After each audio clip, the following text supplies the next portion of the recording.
আমি বিগত 25 বছর থাকি দেখি আইয়ার সিপিএম আমল থাকি এই রাস্তা আমরা এলাকাবাসী মানুষের সবে কই মেম্বার প্রধান দে ওই রাস্তাটা যাওয়ার আওয়ার লাগি এত সাইটওয়াল করিয়া যেমনি মেটেল সেটেল ফালাইয়া বানাইয়া দেওয়ার লাগি 25 বছর কইতে কইতে আমরা সরকার চেঞ্জ করলাম। এখন বর্তমান রাজ্য কেন্দ্র পঞ্চায়েত ট্রিপল ইঞ্জিন চলে।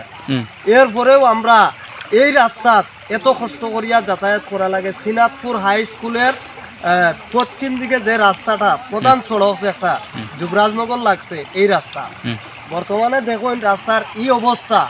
কালকে একজন পেশেন্ট লইয়া গেছেন, বর্তমানে তো গাড়ি গুড়ি সব বন্ধ যাওয়া, কালকে পেশেন্ট লইয়া যাওয়াত লাগিয়া মানুষ 2-3 জন ফোর্স হইন। আমি চাউল লইয়া যাইয়ার বাইক লইয়া পড়িয়া রেশন থাকি 20 কেজি চাউল লইয়া যাইয়ার চাউল বইন পানিয়ে বাখাইয়া লইয়া যা। এত আমরা দুর্ভাগ্য সময় আইয়া দেখা দিছে। বর্তমান সময় পঞ্চায়েত বর্তমান যে বিজেপি সরকার পঞ্চায়েত চলে, আমরা 2-3 মাস থাকি কইয়া আইয়ার তারা খালি আইজ দিব খাইল দিব আইজ দিব খাইল দিব তা করে। আমরা কি অবস্থার মাঝে বর্তমানে আছি এই রাস্তা ভাই আমরা কেমনে বার হইয়া যাই।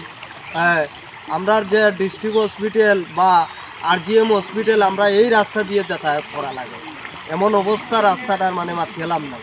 মেম্বার প্রধান ছাড়া এছাড়া তো আমরা আর কই যাইনি।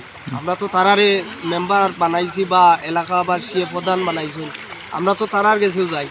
তারা খালি আইজ কর্ম খাইল কর্ম ডেট করে। প্রত্যেক বছর মনে করেন 8-10 বার রাস্তার এই কন্ডিশন থাকে প্রত্যেক বছর। এখন 25 বছর সিপিএম আমল আছিল আর এখন বিজেপি আমলে পঞ্চায়েত চলিয়া যার এই অবস্থার মাঝে আমরা আছি। আনন্দ আর ভালোবাসার দীপ্তিতে গড়া সমুজ্জ্বল পরমা, ঠিক তোমারই মতো। শ্যাম সুন্দর কোম্পানি জুয়েলার্স, আগরতলা, উদয়পুর, ধর্মনগর, কলকাতা।